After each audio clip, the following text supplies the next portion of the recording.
Katika yale malengo 17 ya maendeleo endelevu, lengo namba 5 unakutana na kitu kinaitwa usawa wa kijinsia.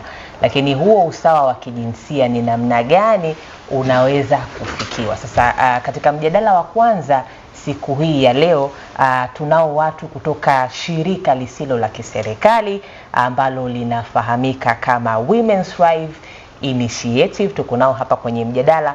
Wao wanaadili na masuala ya kutetea haki za wanawake, lakini pia haki za watoto. Kwa hiyo kwenye mjadala mkuu kwa siku hii ya leo, ambao ni mjadala wetu wa kwanza, tutazungumzia kwa kina zaidi kuhusiana na njia za kukomesha ukatili wa kijinsia dhidi ya wanawake na watoto. Karibuni sana kwenye kipindi. Na hapa ninao wageni ambao ni watatu, na kwa pamoja kwa nafasi zao pia watatupitisha kwa kina ni namna gani tunaweza tukakabiliana na hiyo changamoto, lakini pia tutazungumzia swala zima la afya ya akili kwa waanga ambao wanapitia ukatili wa kijinsia. Bila shaka tunaye Joyce Wambura ambaye yeye ni project lead kwa lugha ya Kimombo. Huyu ni tunasema ni kiongozi wa mradi, kiongozi wa mradi. Lakini pia tunaye Amosi Wagobera, Amani Mgobera ambaye ni daktari wa afya ya akili. Karibu sana kwenye kipindi. Na Salum Mwanaki, yeye ni afisa ustawi wa jamii. Karibu kwenye kipindi. Asante sana. Lakini nafikiri swala la kupinga ukatili wa kijinsia na masuala ya kutetea haki za wanawake na watoto ni swala ambalo tumekuwa tukilizungumzia kwa muda mrefu. Ndiyo. Bila shaka. Ndiyo. Labda kwa mtu ambaye anafahamu lakini anajiuliza pengine kwa nini ukatili wa kijinsia kila siku tunaendelea kuuzungumzia, kila siku tumekuwa tukifanya hizi shughuli za kijamii, kila siku tumekuwa tukiwahusisha wadau mbalimbali, kwa nini tunaendelea kuzungumzia kila siku usawa wa kijinsia ama kupinga ukatili wa wanawake na watoto? Karibuni. Yoyote kati yenu anaweza kaanza. Asante sana. Ukatili wa kijinsia kama tunavyojua una madhara makubwa sana katika jamii, na mtu yeyote anaofanywa ukatili wa kijinsia ukija kufanya assessment ya yale yaliyotokea, almost yanakuwa na madhara makubwa sana. Kwa hiyo kwa hayo madhara yanayosababisha yanayotokana na ukatili ndio yanatupelekea sasa kila siku, kila muda, kila wakati tukae tunayazungumzia haya mambo ili jamii iweze kuyatambua lakini kuyaepuka haya masuala ya ukatili wa kijinsia. Madhara ni makubwa, nadhani mengi yao tumeshayaona katika jamii. Tumeyaona jinsi yanavyotokea na kuathiri jamii zetu. Kwa hiyo kwa athari zinazotokea hatuwezi kukaa kimya ili endelee kuathiri watu katika jamii zao. Pengine hii mmekuwa mkifanya njia gani mnapoifikia jamii kuhakikisha kwamba mnakomesha ukatili wa wanawake na watoto? Kwa sisi taasisi ya Women's Thrive Initiative tunafanya mradi huu, unafanya kazi Shinyanga pamoja na Misungwi physically, lakini pia tunafanya na jamii nzima kupitia social media kama hizi, tunakuja kwenye vipindi mbalimbali. Kwa sisi tunatoa elimu mashuleni, ambapo tumetengeneza baadhi ya clubs za shuleni ambazo tunazipa elimu na kutuwezesha, na zenyewe pia zinakuwa kama mabalozi wa kupinga ukatili wa kijinsia. Sambamba na hilo, tunawapa msaada wa kisaikolojia pamoja na msaada wa kisheria ambao tunawaunganisha na sehemu sahihi kwa ajili ya msaada zaidi. Kwa mfano tunafanya kazi pia pamoja na serikali kwa ukaribu zaidi pamoja na madaktari, na ndio maana tumekuja na daktari. Kwa nafasi yake anaweza akaelezea ni namna gani ambavyo watoto wanaathirika kwenye afya ya akili.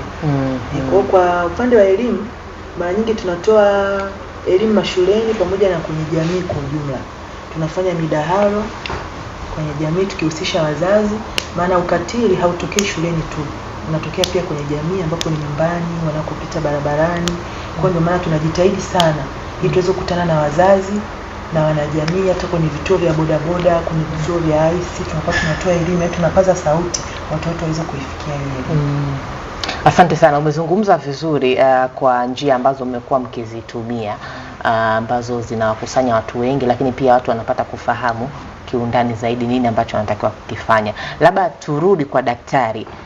kwa sababu tunapozungumzia swala la ukatili wa kijinsia kwa wale waanga wa ukatili wa kijinsia, wanawake wote na watoto, inawezekana wanapitia changamoto ya afya ya akili, lakini hawajui ni kwa namna gani wanaweza wakatoka kwenye hilo janga, kwa sababu hapo wanakuwa na majanga mawili, wameshafanyiwa ukatili lakini pia na changamoto ya afya ya akili. Pengine wewe kama mtaalamu wa masuala ya afya ya akili, unamsaidiaje ama ni nini ambacho mtu ambaye amepitia ukatili wa kijinsia anatakiwa kusaidiwa? Karibu. Asante sana. Asante. Kwa mtu aliyeathirika tayari na ukatili, aidha ukatili wa kijinsia kama tunavyosema, maana ukatili uko wa aina nyingi, lakini leo zaidi tunajikita katika ukatili wa kijinsia. Ndiyo. Kwa wanawake na watoto, unapokuwa umetokea, maana yake unaweza ukasababisha madhara katika saikolojia nzima ama pengine afya ya akili kwa ujumla. Tuna taratibu ambazo zinaweza kumsaidia mteja kama huyu. Maana yake ni kwamba watakapokuwa wamemuibua huyu mteja, kuwa sasa huyu tumemwona ameanza kuwa na tabia zisizokuwa za kawaida kwenye jamii yake husika. Sasa kama wataalamu wa ustawi wa jamii watakapokuwa wameshughulika na kuona kabisa kwamba huyu anahitaji msaada wa kisaikolojia, watamfikisha eneo husika. Kwa mfano, kuna vituo vyetu vya afya, unaweza wakafika pale, tutaanza na sisi kufanya uchunguzi wa kisaikolojia na kugundua kwamba huyu mteja ameathirika, aidha ameathirika sana sana kwa eneo gani lililoathirika.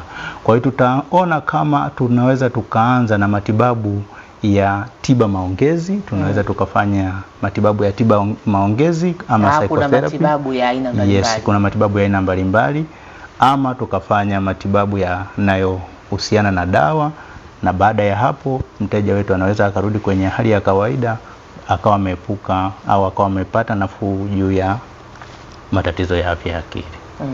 Asante sana. Labda nirudi kwako afisa ustawi wa jamii, kwa sababu naelewa ya kwamba katika hizi kazi za kuhakikisha kwamba jamii inafikika, kuna namna ambavyo jamii inapokea na namna ambavyo nyinyi watu ambao mnafanya hizi shughuli mnalenga mfikie wapi. Pengine tangu mwanze kufanya hizi kazi na kuifikia jamii katika kuhakikisha kwamba vitendo vya ukatili vinapungua ama kutokomea kabisa kwenye jamii, ni kwa kiasi gani mnaona kwamba mnapiga hatua? Kulingana na mradi tulionayo, naweza nikasema tunavyoshughulikia vitendo vya ukatili tumepiga hatua sehemu kubwa, kwa sababu tumeweza kuisaidia jamii sasa hivi zenyewe zinaweza kutoa taarifa juu ya vitendo vya ukatili. Hata sisi bila kabla ya kufika kule, wanaweza wakatumia simu zetu tunazowaachia au namba za serikali ambazo tunawaachia kipindi tunaelimisha, wakaweza kutoa taarifa za ukatili. Kwa hiyo kwetu sisi hapa tunaona tumepiga hatua kubwa. Kwa sababu kama tunavyojua vitendo vya ukatili asilimia kubwa vinatokea ngazi ya familia. Yaani wanafamilia anaweza kumtendea ukatili mtoto husika na hiyo vitu vikafichwa. Hapo kwenye swala kama hilo kwa sababu huwa inakuwa ngumu mara nyingi. Nyinyi mnawezaje kudili na kitu kama hicho ambacho kinaweza kikawaunganisha wanafamilia ama kuwatenganisha? Kwanza kabisa sisi tulichokifanya tulipoanzisha huo mradi, tulianza kuwapa elimu kwanza watoto na tukawatengenezea uwezo wa wenyewe kuweza kujisimamia. Lakini pia tuliweza kuwatengenezea tunaziita club ili wao waweze kuzungumza mambo yao. Unajua watoto wanazungumza na watoto wenzao. Yawezekana ajui kile kitu anachokizungumzia kama ni ukatili au ni nini, lakini kama anapitia changamoto nyumbani lazima ataongea na rafiki yake. Kwa hiyo kupitia wale marafiki au tunasema makundilika, anaweza akatoa taarifa za ukatili kabla hata ya wazazi wajafanyaje, wajafika. Kwa hiyo tunavyowaibua watu kama hao, mara nyingi huga tunaunganisha na taasisi za serikali kama ustawi wa jamii.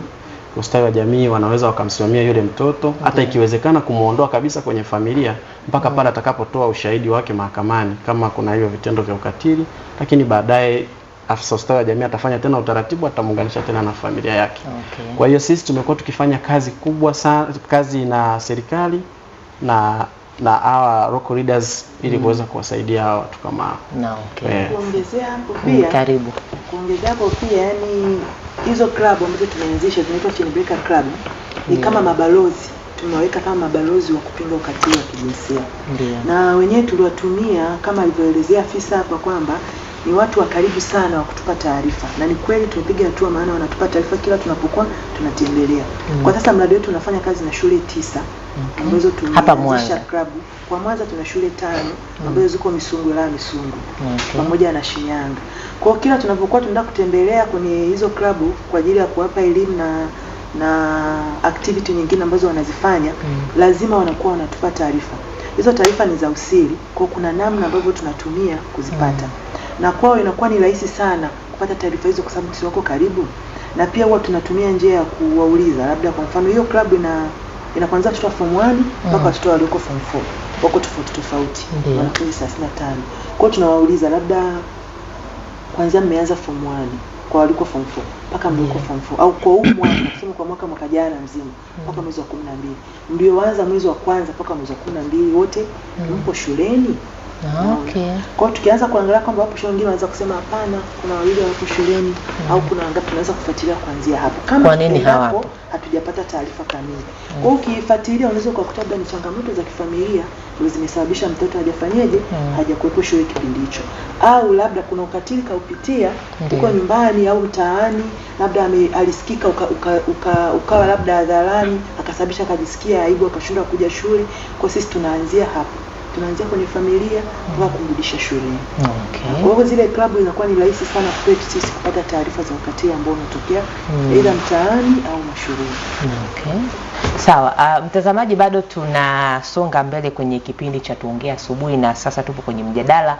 Tunajadili njia mbalimbali za kukabiliana na ukatili wa kijinsia dhidi ya wanawake na watoto, na nipo na watu kutoka shirika ambalo linadili na masuala ya kutetea haki za wanawake na watoto linalojulikana kama Women Thrive Initiative kama sijakosea. Sasa natamani pia kujua, labda nirudi kwa daktari kwa upande wako. Kwa sababu kama ambavyo awali tumezungumza hapa, tunapozungumzia masuala ya kumsaidia mtu ambaye amekumbana na ukatili wa kijinsia, lazima pia tuende na swala la afya ya akili. Na tumeshazungumza namna ambavyo unadili na hilo tatizo. Sawa. Pengine wewe kama mtaalam unahisi kuna haja ya kuongeza nguvu kwenye swala la kushughulika na masuala ya afya ya akili kwa wahanga wa ukatili wa kijinsia? Ni kweli. Kwa namna gani? Kuna haja ya kuongeza nguvu hasa kwa wataalamu. Wataalamu wa afya ya akili ni wachache. Kwa Tanzania tukichukua takwimu, wataalamu wa afya ya akili bado ni wachache, au ilingani na kada zingine za afya kama walivyo, kama tutakaposema madaktari wa kawaida na madaktari hawa wa afya ya akili bado ni wachache. Lakini pia wataalamu wa saikolojia pia ni wachache.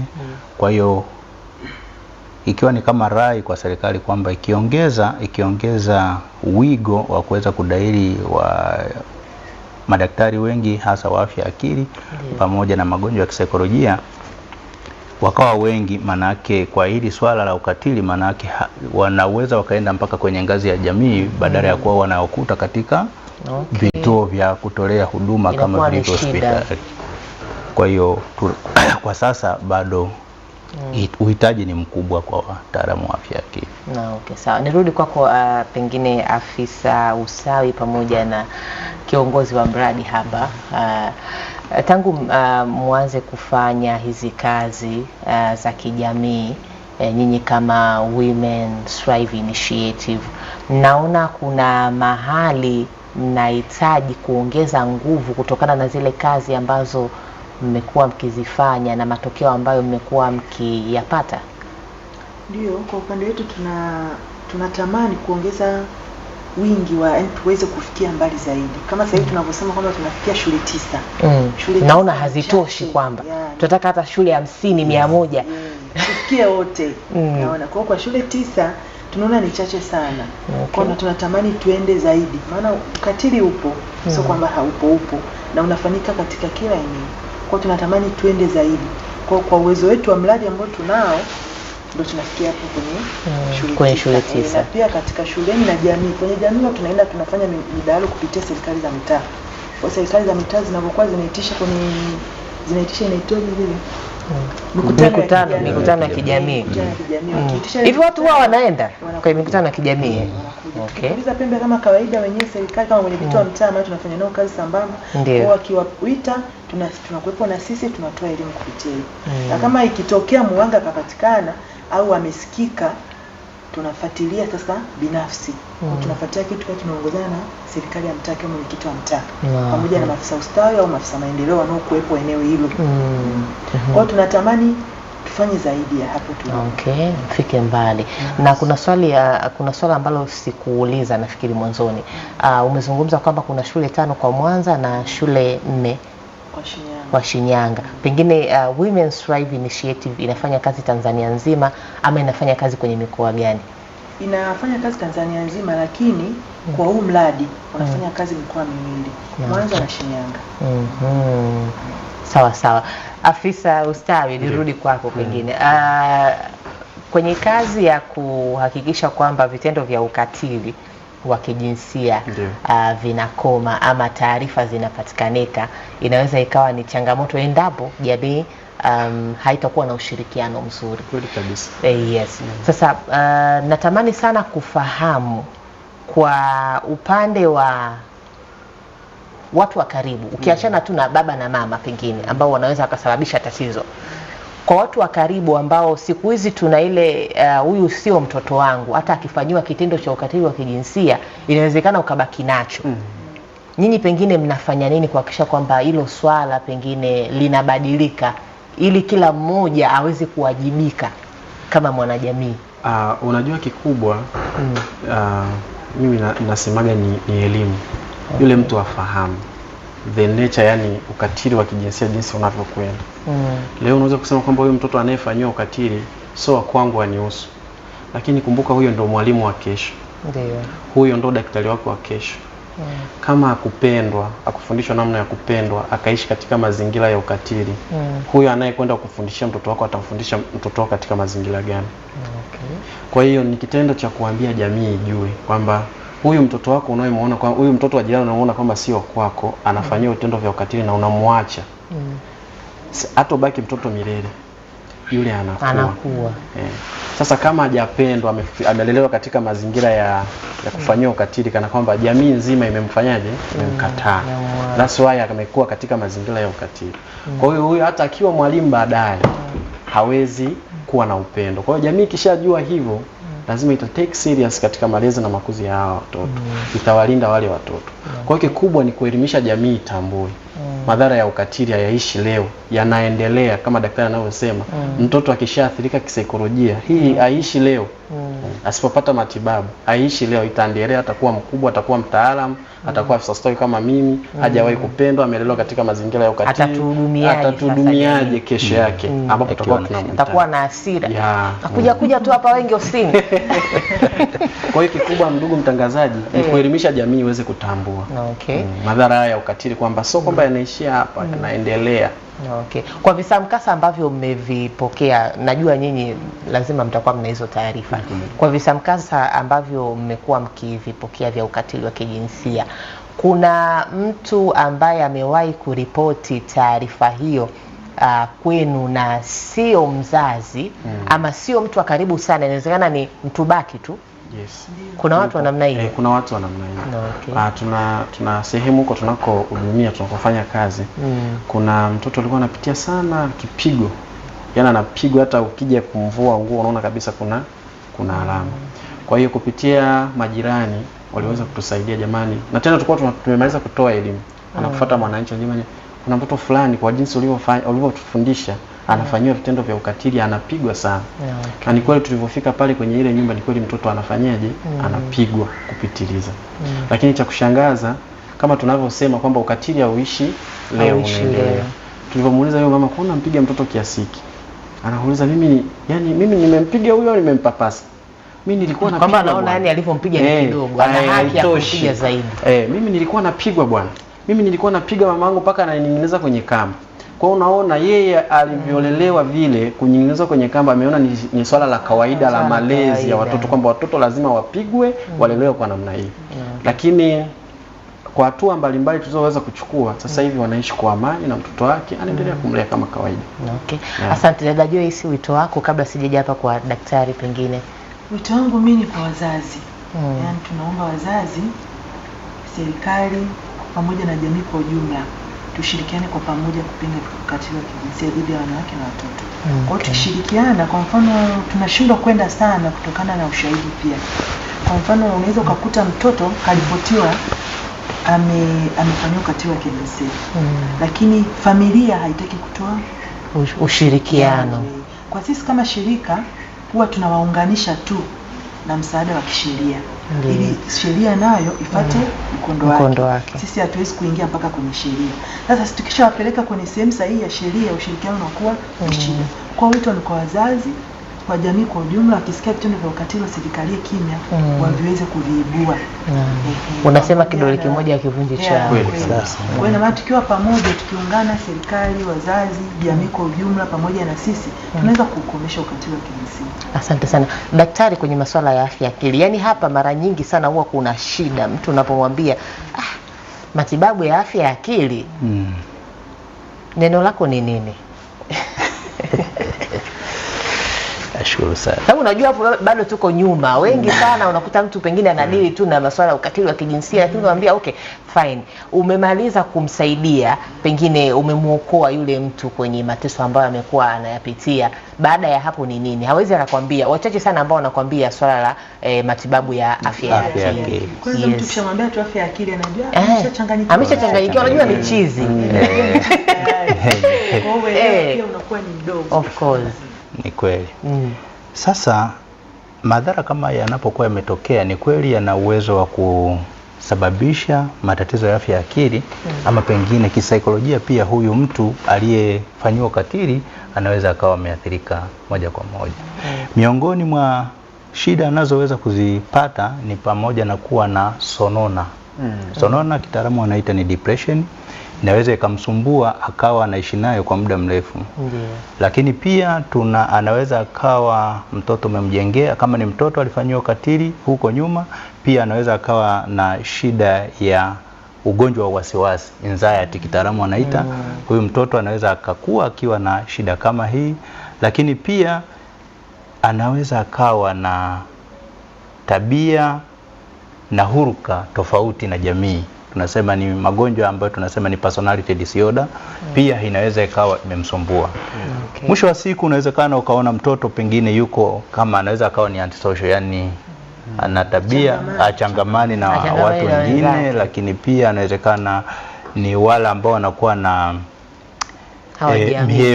miemko tofauti, yani wale anaweza kawa ni tunasema ni borderline personality disorder, yani yeye saa moja amefurahi, saa mbili amekasirika. Sasa haya ni maisha. Kumbuka ni sehemu ya magonjwa ya akili, lakini huyu mtu hahitaji huduma ya kihospitali wala haendi hospitali kwa sababu anajiona yuko sawa, haumwi mahali popote pale, lakini kumbe ana changamoto ya afya ya akili iliyotokana na nini? Na vitendo vya ukatili tangu aidha akiwa mdogo ama pengine hapa katikati vitendo hivi vimekuwa vikiendelea kunyanyaswa kwa namna hii. Asante sana. Mtazamaji, nikukumbushe tu kwamba tulikuwa tukijadili hapa kuhusiana na njia za kuwasaidia ama njia za kupinga vitendo vya ukatili, na tulikuwa na shirika ambalo linahusika na limekuwa likifanya miradi mbalimbali ya kuhakikisha kwamba vitendo vya ukatili wa kijinsia dhidi ya wanawake na watoto vinakomeshwa kwa namna moja ama nyingine kwa kutumia njia mbalimbali, nalo si lingine bali ni Women Thrive Initiative. Tulikuwa na afisa ustawi hapa, karibu sana kwenye kipindi. Tulikuwa na dada Joyce hapa, ni kiongozi wa miradi, lakini pia tulikuwa na daktari ambaye yeye amezungumzia kwa kina ni namna gani ambavyo mwanga ukatili wa kijinsia anahitaji kupata huduma ya afya ya akili. Mimi niwakaribishe tena siku nyingine. Asante sana. Basi mimi ni Lilian Ruguga ambaye nimekuongozea mjadala huu, na tunaenda kwenye mapumziko mafupi. Tutakaporejea tunaenda kwenye mjadala mwingine.